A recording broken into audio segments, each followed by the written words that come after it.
108 திவ்ய தேசங்களில் ஒன்றான காஞ்சிபுரம் தேவராஜ பெருமாள் கோவிலில் ஆனி மாதம் ஏகாதசியையொட்டி திருவடி கோவில் புறப்பாடு உற்சவம் நடைபெற்றது. உலக அளவில் புகழ்பெற்ற தேவராஜ பெருமாள் கோவிலில் ஆனி மாதம் ஏகாதசியையொட்டி திருவடி கோவில் புறப்பாடு உற்சவத்தை முன்னிட்டு அத்திகிரி மலை மீதிருந்து ஸ்ரீதேவி பூதேவியுடன் இறங்கிய வரதராஜ பெருமாளுக்கு சிறப்பு திருமஞ்சனம் நடத்தப்பட்டு பிரவுன் நிற பட்டாடை உடுத்தி திருவாபரணங்கள் பஞ்சவர்ண பூ மலர் மாலைகள் அணிந்து சிறப்பு அலங்காரத்தில் எழுந்தருளி பக்தர்களுக்கு காட்சியளித்தார்.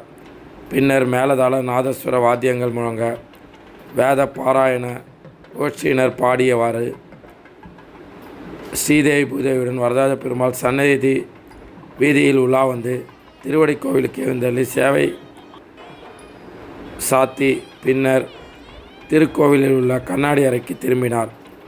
ஸ்ரீதேவி பூதேவியுடன் திருவடி கோவிலுக்கு எழுந்தருளிய வரதராஜ பெருமாளை திரளான பக்தர்கள் கூடி நின்று தரிசனம் செய்து வழிபட்டு சென்றனர்.